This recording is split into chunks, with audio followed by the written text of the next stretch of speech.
Welcome to the Real Female Entrepreneurs. Today's guest is the definition of grounded power, equal parts grit, heart, and purpose. She's led under pressure, protected lives, and now helps women like you and workplaces rise safer, stronger, and more self owned. From military command to boardrooms to bold personal reinvention, she proves leadership isn't loud, it's steady, intentional, and wildly impactful. Please help me welcome the marvelous Sara Margalus. Thank you, Sara, for being here, and thank you so much for your service for each and every one of us in our country. Thank you, Angel. Thank you for having me. Yeah, you're amazing. We got to talk a little bit behind the scenes. However, I didn't find out what had you go from military and what position were you in the military? I If you was a don't mind. yeah, I was in the Army. I was a captain, and I was the provost marshal for a brigade. That was my last position. Wow. Yeah, Again, thank you. thank you. Again, so what sparked you to go from military captain to entrepreneur? Well, once I got out, going into the corporate world, it was a lot different. And it was something that it was a lot of years before I became an entrepreneur, but changing jobs. I'm actually married to the military as well. So my husband's in the Navy, so we move a lot. And I would always have to switch jobs. And it just didn't fit me anymore.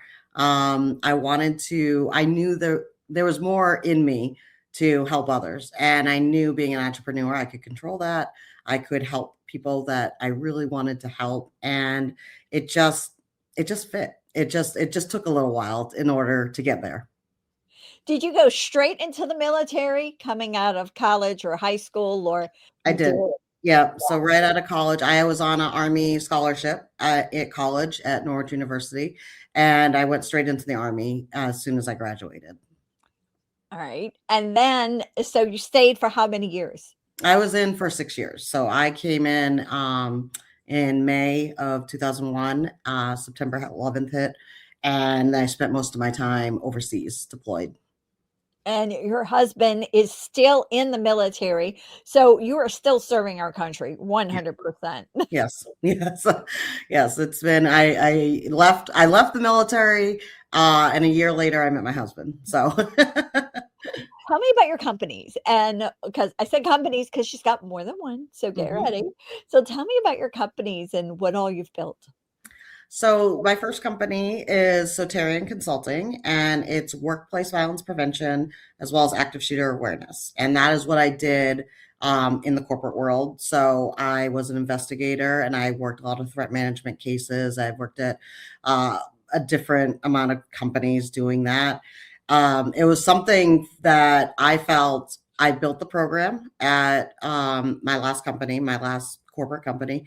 And it was something where it just kind of hit me where I was helping one company and one set of employees, and I decided to do the consulting business on the side because why help just one when we can help so many other different companies, small, large, it doesn't matter.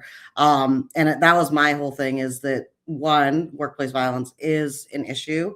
Mm. Violence in general is an issue that is, in our it's part of our life right now. And it was something where if I can help other companies like try to stop and prevent any type of violence based off of the prevention measures as well as the awareness measures, then that was really important to me. So I just didn't want to stick with one company. I wanted to help more. So So I love the fact that you're out there in the corporate world still mhm. in multiple cities, helping multiple companies on a regular basis because the workplace violence is severe.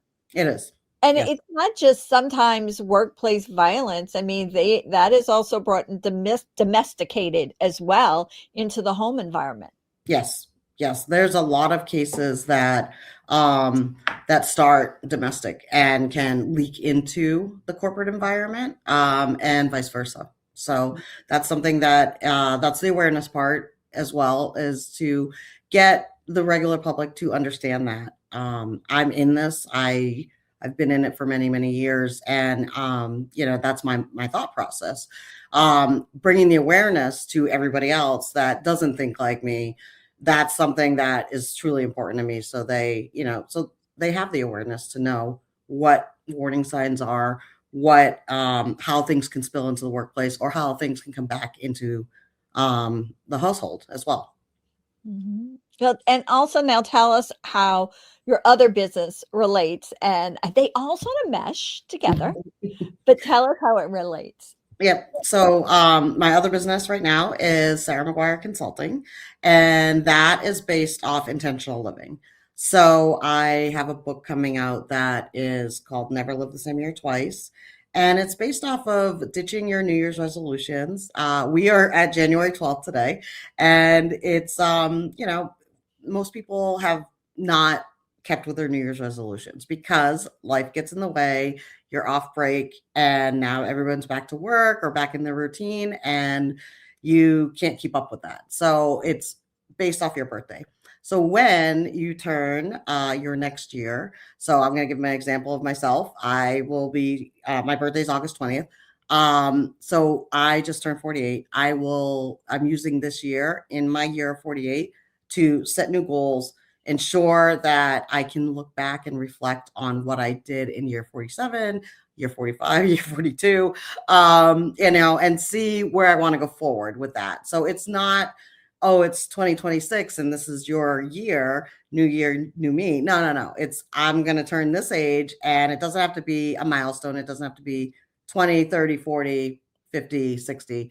It's whatever age you're about to turn and what goals you're going to make. So, and it's personal. So only you have your birthday. Now, everybody, there's many people that share your birthday, but you don't know all those people.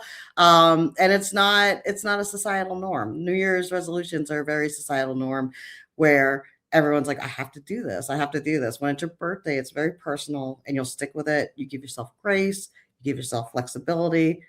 If one of your goals is to work out more, I mean, that's the easiest one to equate this to.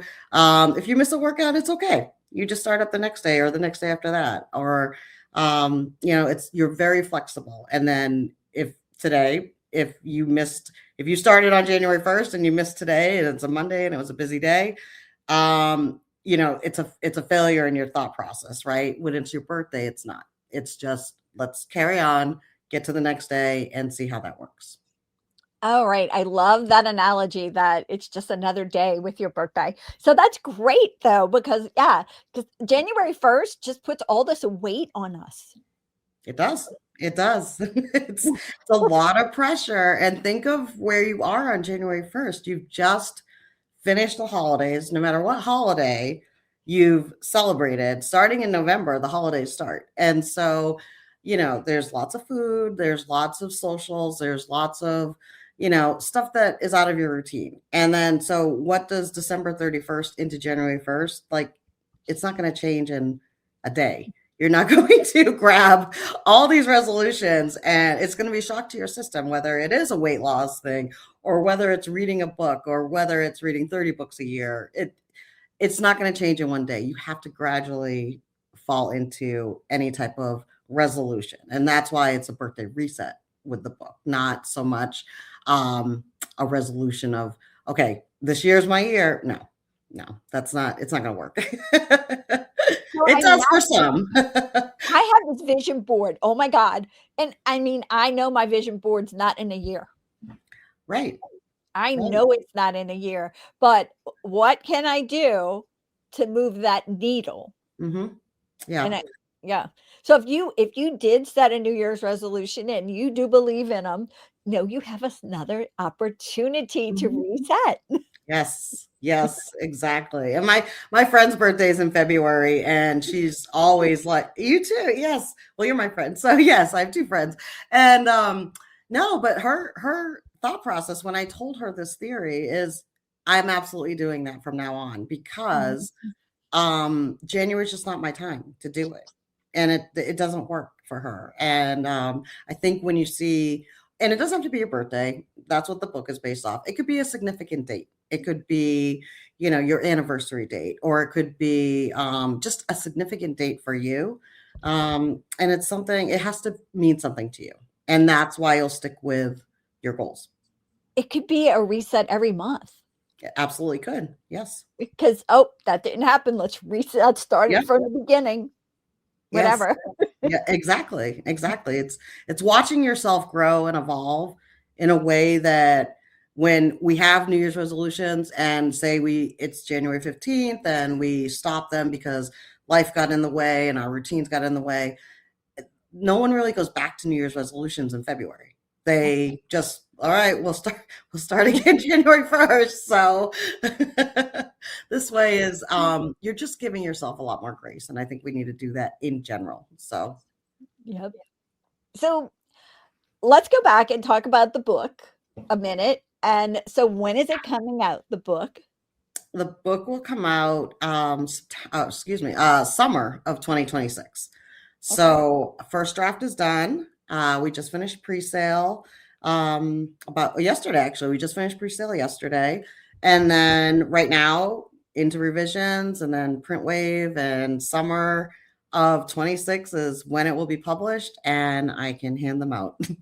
And give us the name again so everybody can look for it midsummer. Yes, it's Never Live the Same Year Twice. Never lived the same year twice. Now, talking about living the same year twice and going back and looking past and what's happened in the past, what would you tell your 18-year-old self, knowing what you know now? I think one of knowing what I know now is one, I think, is we need to stop comparing ourselves to other people. Mm. Everybody's journey is different. And and I did this in the army, I compared my career progression based off of what the expectation was. How do I get to where that person is? Or am I behind if I didn't get the job that that person got? And that's the norm to think like that. And when we stop comparing ourselves to everybody else and just start living how our journey is supposed to be, that's what is really important. I think that a lot of people don't realize that, and I didn't realize that young. I mean, we all learn from an early age, but when you start to reflect back, could my career have gone differently? Maybe. Did I put too much pressure on myself? Probably.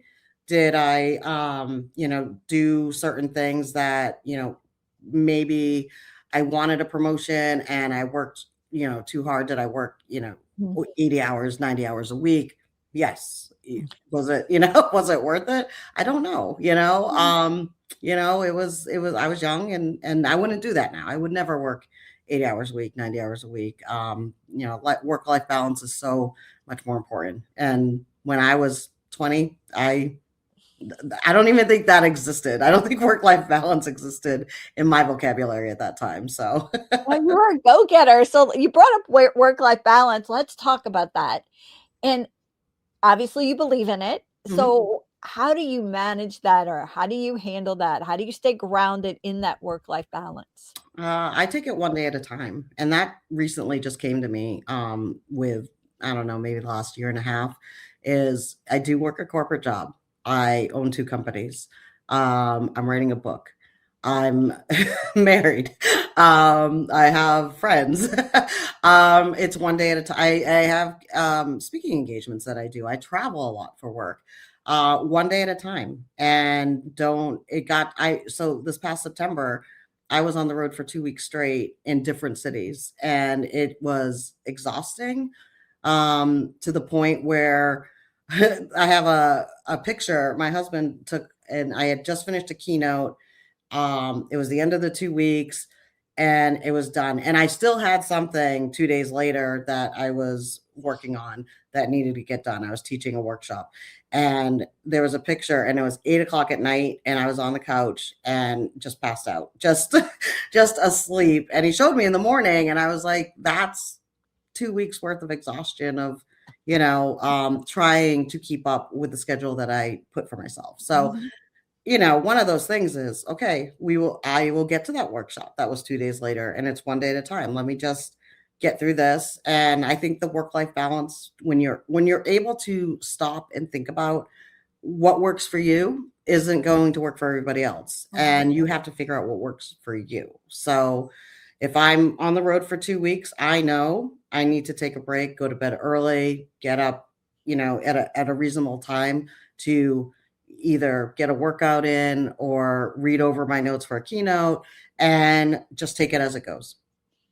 And not in the pressure, and just don't put the pressure on you. It will work out. Don't you It all feel did.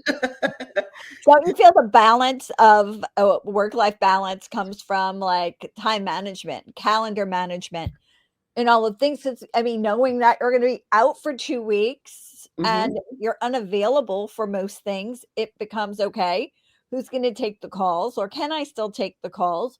What happens past that?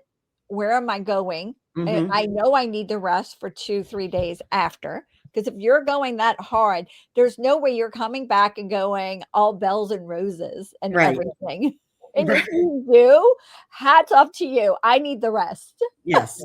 Yes, I agree. Absolutely agree. Mhm. So yeah, that's it. All right, that's it with that time management and calendar manage it. Keep it handy. You have to know what's going on. You Mhm. know, let's talk about a game changer. What is something that you did in your business that made it flip a switch and go to another whole side? Like, it worked. Something that you did that worked, that you were like, "Oh, no, that really worked," and you didn't expect it. Yeah, I think, so one of the things when I first started to become a keynote and talk about, basically what surrounds the book, living intentionally, resilience, past history of my own stories and whatnot.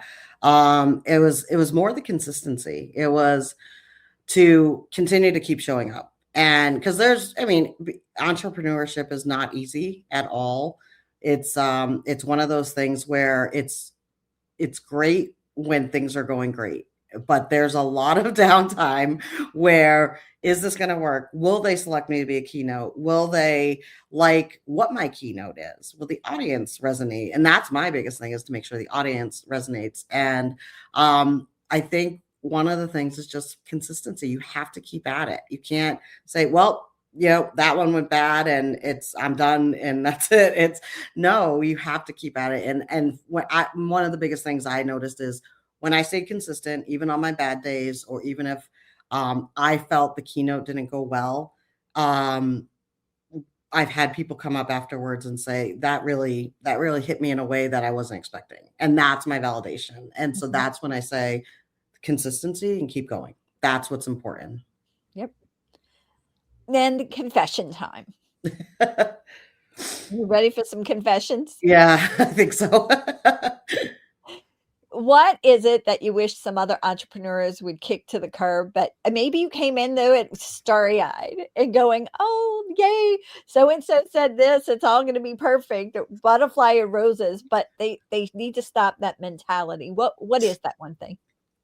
I think it's the you have things are going to happen that you don't expect to happen. First, you have to make sure that you know what your purpose is. You know why you're doing it. Whether it is, for me, it's to help other people and live their lives intentionally or live a safer life, right? For others, it could be anything. It could be, makeup tips. It could be inventing your own type of line of something, or fashion, or whatnot. Just when you think it's over, it's not. Something's gonna hit and you're not expecting it. And it's like, where was this 6 months ago? It wasn't there. But what you did every single day, and it goes back to the consistency, but what you've been doing every single day, that's what's going to hit. And you're not going to expect it. And it's just, don't quit. Like, that's the biggest thing, is don't doubt yourself. There are, I've been doing this for a couple of years, and, I don't have it all together. Nobody has it all together. You can do this for 80 years and you wouldn't have it all together. Don't quit. Don't doubt yourself. And when you doubt yourself, you're letting in that negative energy, and that negative energy is going to eat away at you. And only you can control that. And I think everybody, everybody on the outside is like, "Oh, you're doing amazing. This is great. You're helping other people." And when you doubt yourself, you're taking away from that. You're taking away the fact that other people are seeing the impact that you're making. So when other female entrepreneurs are feeling this way, know that if when you reach one person, you're not just reaching one person. They're telling their friends, they're telling their sisters, they're telling their moms, like daughters. That's a big one. Is, it's important. Like whatever you have to say is really important, and somebody's there to listen. It just not may happen today. It's going to happen at some point, though. It is. You may have to wait. You Hmm. might be on a different road. You might have to maneuver the road, but Yeah. yeah, it's gonna Yeah. work. Alright, what about a woman who's thinking about starting their business and just they just don't know yet what to do? They're like, "Oh, do I do it? Do I not? Do I stay in the 9 to 5?" Any ideas? Just do it. If you have an idea, you just do it. Just put it on paper, and just if you have it today, just put it on paper and then go back and look at it. Don't go back 5 years from now and look at it. Just put it on paper and give yourself 24 hours and say, is that a good idea? Share it with somebody you trust, right? Don't share it with the world. Don't put it on social that you have this huge idea and whatnot, because you're not going to get the support. People will say, no, why would you quit your 9 to 5 job to do something like this? Well, a lot of people have done both at the same time, and to include myself, to include you. Yes. And that's the thing is, if you have a good idea, I mean, the reason why I started, I guess, coaching, and then this book kind of came into, it all evolved over a couple of years. But the coaching thing, I was in a conversation with my girlfriend, and she was just kind of going over a couple of things. And I don't know what I said to her. It was I don't know, it was like 8 years ago, but it was something significant to where she's like, came back to me and said, I thought about what you said and I'm going to do it. And you really should get into helping other people because you're really good at it. And I just, you know, let it fly a little bit. And I was like, okay, cool. I'm like, I'm really happy for you that that's what you're going to do. And I'm glad I could help.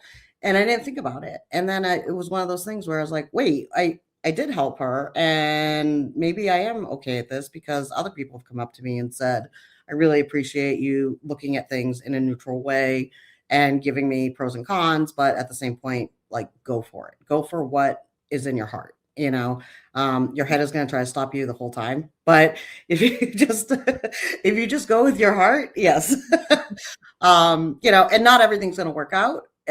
Maybe it is a good idea at the time, and maybe it's not something that could work out right away, but it could, and it will evolve. And that's what happened with me. Is I never thought I was going to write a book until last year. And that all evolved, and I started my company a couple of years prior to that. So it just it evolves. You get in that mindset, you start thinking differently. So write it down and keep on it. Like, don't abandon it. I think that's the biggest thing, is just keep thinking, like, okay. And when you start continually thinking about something, you kind of manifest in a way of like, yeah, this is some people need this. Entrepreneurship is about giving others what they need, and fixing something that is broken that you don't like, and how can it help other people as well. So um if you have something, write it down, share it with somebody you trust,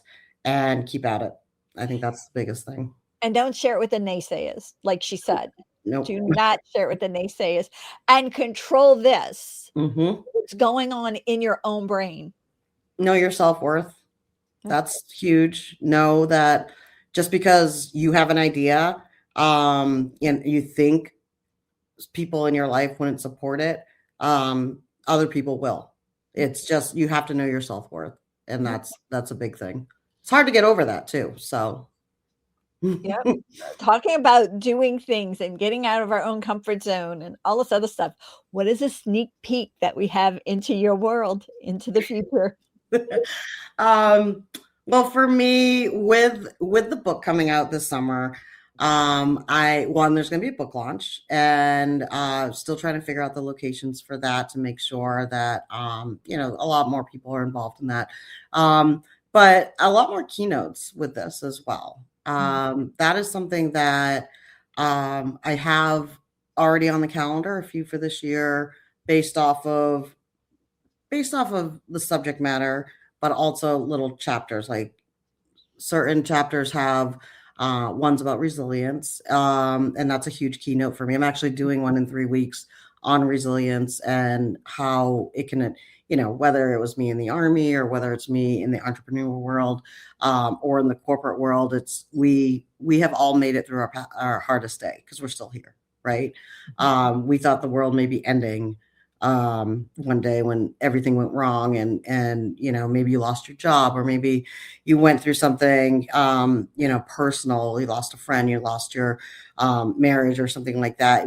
You're still here and you made it. That's resilience. So it doesn't have to be somebody who in your mind thinks like, oh, they hit rock bottom, and then they became this big CEO of a company. No, we're all resilient. We all have made it through the hardest days of our lives. And when you look back on that, you have to be proud of that and know that. So that's a keynote. So I do a lot of that. And that's going to be coming up a lot more.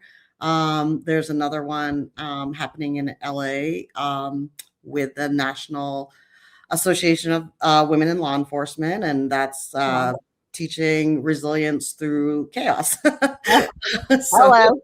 yeah, so I'm really excited about that one because I enjoy that organization. I give a lot of credit to our police officers that are female, because it's not an easy job. It's not an easy job for anyone, but I know a lot of female police officers, and they're tough. They are a tough group of women that I couldn't have done it. I know. I did have an ex-sister-in-law who did, but I could not have done it at all. I can tell you that now.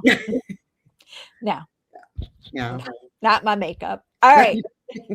Tell us something unexpected about you, though, that nobody would expect.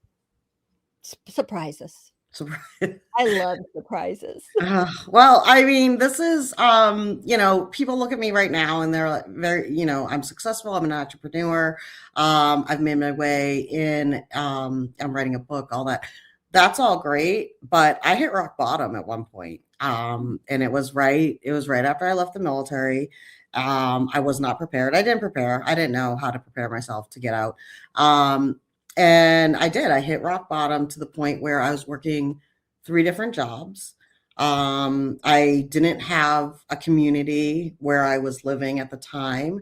And I was like, this isn't working for me. And I decided to uplift my life and move halfway across the country and start over.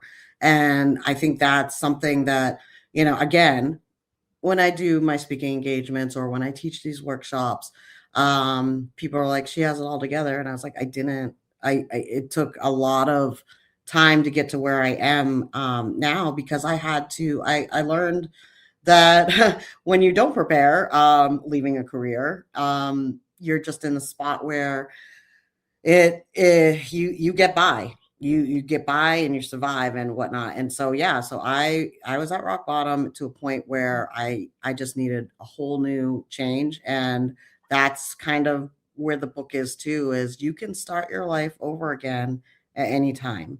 It doesn't have to be drastic like mine, but you can make changes to your life. It doesn't have to cost a lot of money. It doesn't have to be like me where I moved halfway across the country. It doesn't have to be me where I totally changed everything in my surroundings and found a community, but you can change. And I think that's people. When I tell people that, they are surprised that, that it was at a point, I was at a point where I was struggling really, really badly. And, but I climbed my way out of that. And I'm very grateful to the people that did support me when I moved it was to DC when I moved here. And I was very lucky. So I had to change my attitude a lot.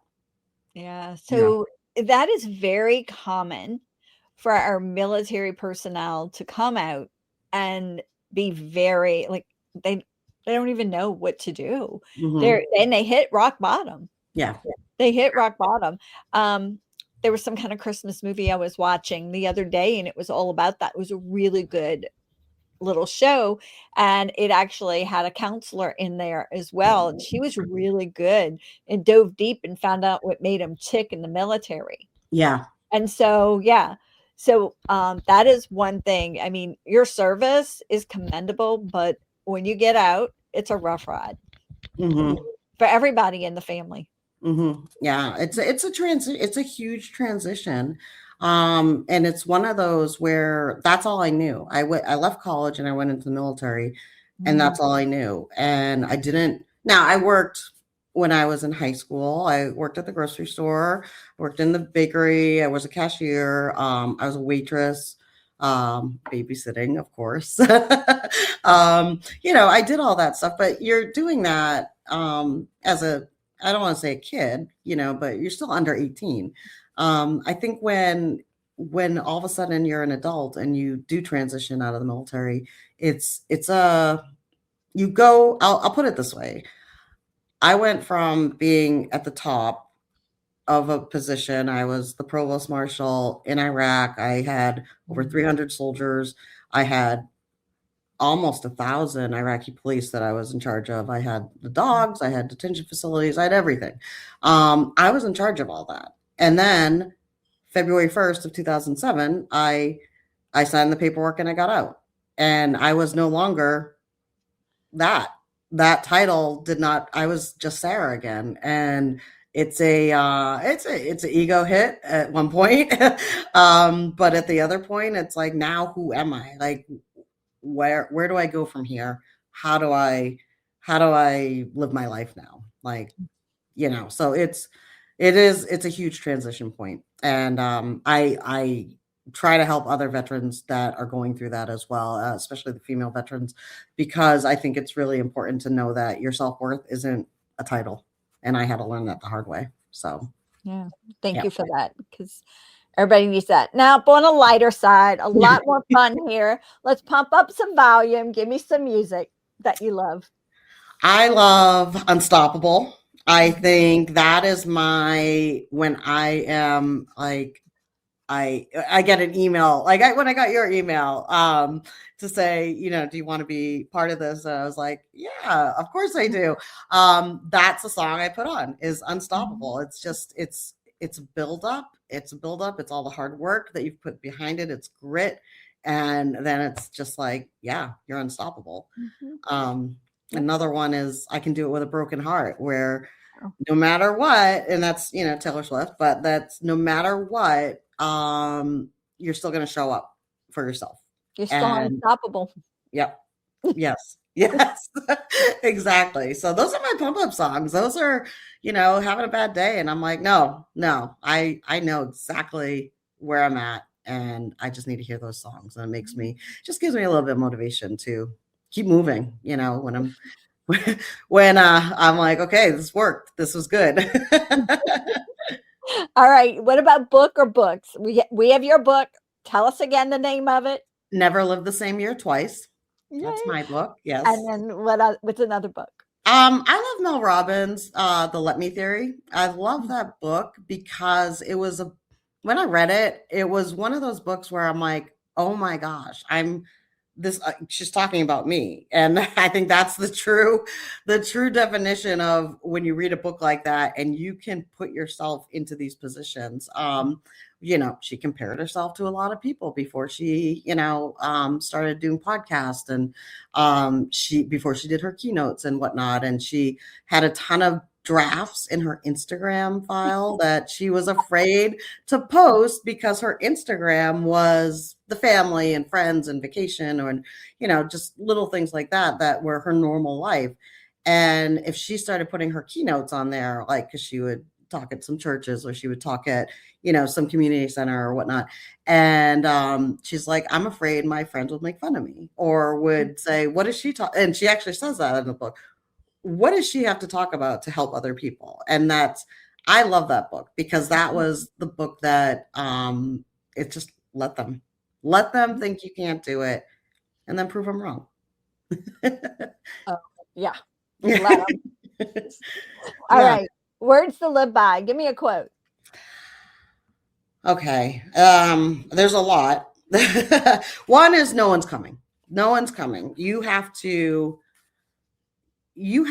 get, if you want to succeed in life, you have to do it yourself. You can have help from other people, but no one's coming and it's not going to come for you. You have to really work at it. Another one, which is really, really true to me, is never beg for a seat when you can build your own table. There's a lot of times where I was really trying to fit in with certain places, and corporate was one of them. Is like, okay, I have to climb this ladder to get this promotion, to do this, to do that, to be a title. And I'm like, nah, no. And that's when I became an entrepreneur. And I'm like, I'm just going to build this myself. And I like that. I like the fact that I can build it and then I'm going to open the seats for whoever wants to come in because Mhm. the seats weren't there for me. Mm-mm. And just like one more though is I stopped seeking seats at the table when I own the venue. When I realized I own the venue. So There we yeah. go. Yeah. Yep. Own your visibility. Go for Hmm. it. Yep. Mhm. Yep. Superpower. 24 hours. What would it be? I think for me, um, is to help other people understand their worth. There's a lot of people out there that are, and I don't know if that's a superpower, so I may not be answering this correctly, but I think it is like if I was able to talk to people that are like, I could never do that. I don't have the means to do it. I'm not intelligent enough to do this. I'm not this, I'm not that. No. Like if I could have the superpower for people to understand what their worth is, Mhm. um, and understand their potential because where you're at right now, you probably haven't even dug the surface of your potential. Even if you are super successful, you are highly involved in everything that you do, there's still more. And I think that's the thing is people are like, I don't think I could do that. Yeah, you can. Yeah, you can. Yeah. Okay. And just give people confidence. I guess that would be it. It's just, it's I not think if a superpower. God put something on your heart, it's already ingrained in you with your purpose, alignment, and assignment. That's Right. you need to do it. Yes. It's your calling. Hmm. Mhm. Hmm. Yeah. You just have to dig deep in what your passion is. That's your calling. That's Mhm. what do you get excited about, and that's where entrepreneurship comes from is what excites you. What do they say? Find a job you love and never work it, a day in your life, right? That's entrepreneurship. If you're truly passionate about what you do, it's not really work. It's enjoying what you do. So yeah. 100%. What about motivation on demand? We all get down. Come on. Yes, We we all do do. it. Do you have a way to get yourself up? We already know your music. I like my music. Yeah. Good. Motivation on demand. You know what it is? I talk to other entrepreneurs. I talk to those that have been through it before me, and we all go through the same steps, right? And I think that's the biggest thing is I'm like, okay, like this is not working, or I'm stuck. Let me call so and so. Let me just talk to this person. It happened to me, like one that happened to me like a couple months ago. It was, just having a day, and I had already planned this call with a friend of mine, and we work, we talk business and collaborate a lot. And we got on the phone, and I just kind of was like, I don't know about this. And he gave me the pep talk I needed. And that's what I do is like when I need motivation, I go to the right people in my trusted circle that they've been through it. And then my goal is to be able to do that for the new entrepreneurs that, Mhm. like when they're having those days that I have, they can call me up and I'm like, no, you got this. You got this. And that's all you need. You need someone to believe in you. And luckily I have that. Yes. All right. What is the best way for our audience to stay connected with you? Yep. You can always email me at sarah.margalus@gmail.com. And as well as on Instagram, LinkedIn is Sara Margalus on LinkedIn as well. I post anything that I'm putting on there as far as keynotes, book updates, anything like that. So email is probably the best way. Yeah, and don't you give like a 15-minute call to Yes, people? And I how do do. they get that? Yep. So if you want to email sarah.margalus@gmail.com, I give away 15 minutes of consultation. Just kind of figure out what's going on, where you want to go, what you want to do. Are you stuck? And we kind of like dig in a little bit, and it's just a free consultation to say, hey, like, where do you want to move forward with? Yep. All right. Final mic drop moment. What is there one thing that you want to tell our female entrepreneurs that maybe we haven't talked about yet? Whatever your ideas, go for it. Just go for it. It's never going to be the right timing. You're always going to make an excuse to say, nope, I can't do it right now. I'm too busy with work. I'm too busy with family. I'm too busy with this. No, just go for it. Just start it. If you have the idea, do it right now and then see where it goes. You know, there's nothing like all that saying, if you started a year ago, you'd be, so much further ahead. That's where we are with entrepreneurship. Just start it. Just start it. Start talking to people that you trust and get ideas. And entrepreneurship is, I will say, is a community that you can reach out to any entrepreneur and they will say, oh, let me give you some advice on this. So, and it's great. It's great. So just go for it. Just go for it. Sara, I loved having you here today. Thank you so much for everything that you spoke about, your military service, and you just being you. Thank you. Thank you. Thank you so much for having me. It was a pleasure. All right. Bye. Bye. Thank you. Thank you so much for tuning in to this episode of Female Entrepreneurs Magazine. I hope you found inspiration, actionable tips, and a sense of connection with our incredible community of driven women.